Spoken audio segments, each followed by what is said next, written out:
Imagine pulling into a gas station in a Lamborghini. People stop. Someone takes out a phone. A kid points at the car. And for a few seconds, it feels like you've made it. But here's the question nobody asks while they're staring at the Lamborghini. How rich do you actually need to be before driving one of these cars doesn't become a financial mistake? Because owning a Lamborghini isn't really about whether you can afford the monthly payment. It's about whether you can afford everything that happens after you buy it. And that difference can be enormous. Let's say you walk into a dealership and fall in love with a Lamborghini. Maybe it's a used Huracan. Maybe it's a newer model. Or maybe you're looking at something like the 2026 Revuelto, which starts at roughly $600,000 before options and other costs. At that point, most people look at the price and think, okay, I need to be rich, but how rich? $1 million, $3 million, $5 million, $10 million. And here's where the answer gets interesting, because there is a huge difference between being able to buy a Lamborghini and being able to comfortably own one. Imagine my uncle deciding one summer that he was finally going to buy the car he dreamed about since he was young. He had a good income, a successful business, a nice house, and enough money in the bank to make the purchase look possible. So he bought the car. For the first few months, everyone loved it. He loved it. Family members wanted pictures. Friends wanted rides. Every time he pulled into a parking lot, people noticed. But then the excitement started wearing off. The insurance bill arrived. Maintenance came up. Tires weren't exactly priced like tires for a normal family sedan. And suddenly, the Lamborghini wasn't just a car sitting in his garage. It was another financial responsibility. That's the part people miss. A luxury car can be affordable on paper while being completely unaffordable in real life. And there's an even bigger question. If you have to think about the Lamborghini payment every month, are you actually rich enough to own the Lamborghini? Or are you simply rich enough to finance it? Because those are two very different things. And this is where the Lamborghini question turns into a much bigger lesson about wealth. Real wealth isn't about how expensive the thing you can buy is. It's about how little that purchase changes your financial life. That's the test. If buying a $300,000 car destroys your ability to invest, save, handle emergencies, or maintain your lifestyle, the car may be affordable, but you probably aren't ready for it. And if buying a $600,000 Lamborghini barely changes anything about your financial life, that's a completely different situation. So let's build a realistic example. Imagine someone has $1 million in net worth. Sounds rich, right? $1 million is still a huge amount of money. But now, imagine $700,000 of that wealth is tied up in a home. Another $150,000 is sitting in retirement accounts, and only a relatively small amount is actually liquid. Now imagine that person buying a Lamborghini. Suddenly, a massive percentage of their financial life is being concentrated into one depreciating or expensive to maintain asset. They may look incredibly wealthy from the outside, but financially, they may be taking a huge risk.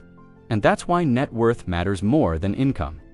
Someone making $500,000 a year isn't automatically wealthy. And someone with a $5 million net worth doesn't necessarily need to make a huge salary. The real question is how much financial freedom remains after the Lamborghini is sitting in the garage, because that's the number most people never calculate. And we're about to get to the part that makes the Lamborghini lifestyle much more expensive than the sticker price suggests. The answer isn't sitting inside the Lamborghini dealership, it's sitting inside your balance sheet. Because once you understand the real cost of ownership, the question changes from can I buy this car to can I own this car without changing the rest of my life? Take insurance. For an ordinary car, insurance might feel like an annoying monthly bill. For an exotic car, it can become a serious line item. Recent US estimates put full coverage Lamborghini insurance at hundreds of dollars a month on average, with some models costing substantially more. One 2026 analysis estimates the Revuelto at roughly $539 a month for full coverage, and that's before you've bought a gallon of gas. Now imagine my father had bought a Lamborghini. Not because he couldn't afford the car, he could, but every time another expense came up, he'd have to make a decision. Do I spend money on the car, or do I keep that money invested? Do I upgrade the tires, or do I add another contribution to my retirement account? Do I take the car out every weekend, or do I worry about mileage, maintenance, and depreciation? That's the psychological part nobody shows you on Instagram. The Lamborghini can make you look richer, while quietly making you less financially flexible.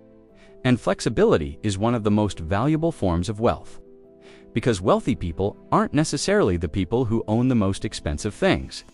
They're often the people who can say yes or no to a major expense without it changing their future.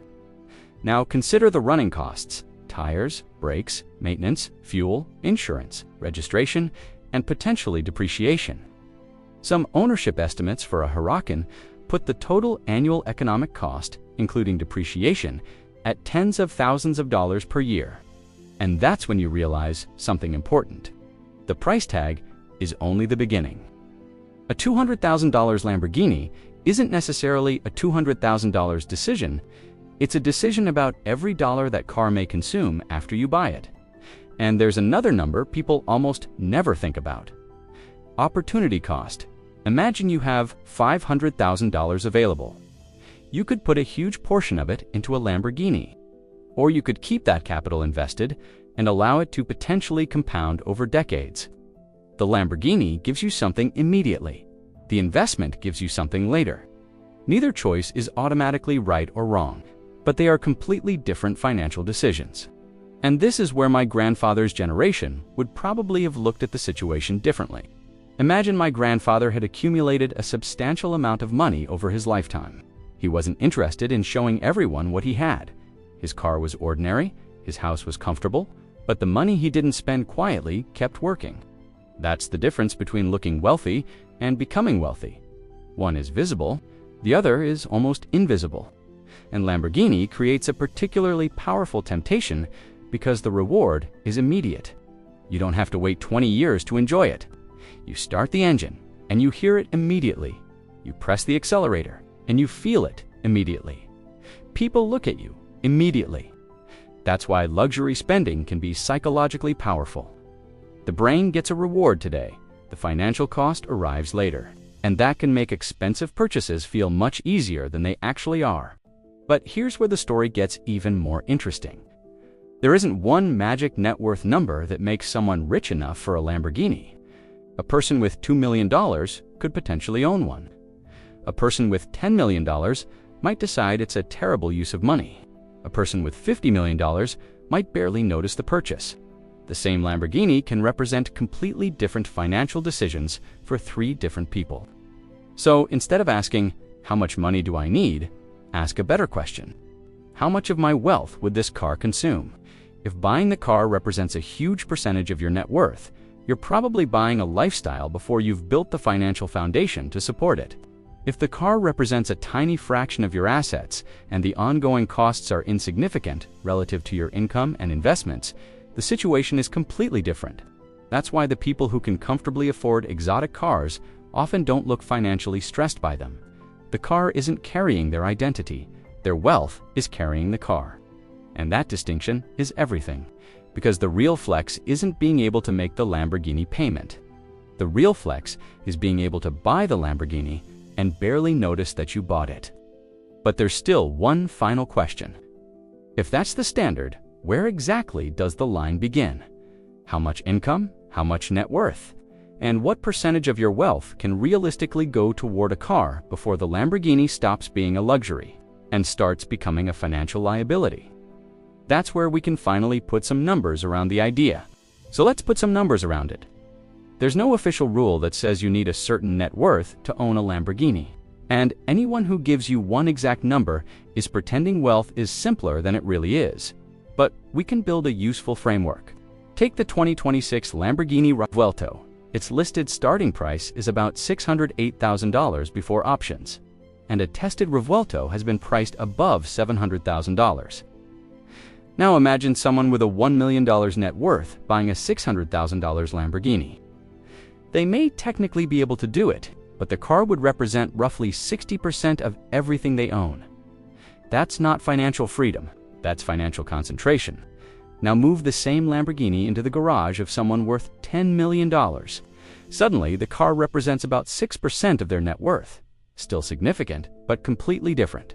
And at $30 million, that same car represents only about 2%. The Lamborghini didn't change. The person changed. Their financial margin changed. Their ability to absorb unexpected costs changed. And most importantly, the purchase no longer has to compete with every other financial goal. That's why I wouldn't define Lamborghini wealth by income alone. I'd look at three things: net worth, liquidity, and annual cash flow. Because imagine someone making $1 million a year, but spending almost all of it. They may look extremely wealthy, but if their lifestyle requires nearly every dollar they earn, adding a Lamborghini can create pressure very quickly. Now imagine someone making less but having several $1 million in invested assets, substantial liquid reserves, and relatively low living expenses. That person could potentially handle the car much more comfortably. And there's another psychological test I would use. Ask yourself, if I had to sell this Lamborghini tomorrow, would my financial life meaningfully improve? If the answer is yes, you may not be ready, because the best time to buy a luxury car is when you don't need the car to prove that you've become successful. You've already built the wealth. The Lamborghini is simply something you enjoy with a small portion of it. That's the difference between looking rich and being financially secure. My uncle's imaginary Lamborghini story ends differently if he buys the car after building substantial wealth. The insurance bill doesn't scare him. A set of tires doesn't disrupt his investment plan. A bad financial year doesn't force him to sell the car, and if he decides he doesn't want it anymore, selling it doesn't threaten his retirement. That's what comfortable ownership looks like. It's not that the Lamborghini is cheap, it's that the Lamborghini is small compared with the financial life supporting it. And that leads to a surprisingly simple conclusion. If you have to stretch your budget to buy a Lamborghini, you're probably not rich enough for it. If you have to sacrifice retirement contributions to own it, you're probably not rich enough for it. If one unexpected expense could force you to sell it, you're probably not rich enough for it. But if the purchase barely changes your ability to save, invest, handle emergencies, or enjoy the rest of your life, then you're getting much closer. Because real wealth isn't measured by the most expensive thing sitting in your driveway.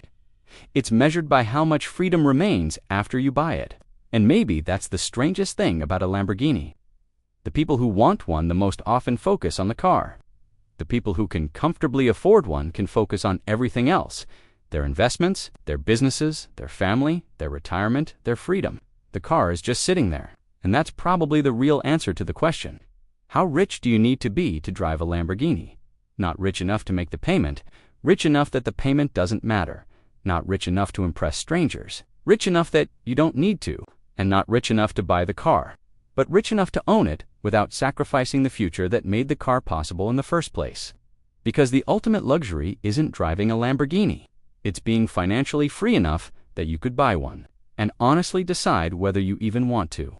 If you enjoy documentaries that uncover the real cost of wealth, luxury, and the financial decisions behind the lifestyle people dream about, subscribe to MSBT Finance. Because sometimes, understanding money isn't about learning how to spend more. It's about understanding what real wealth actually looks like.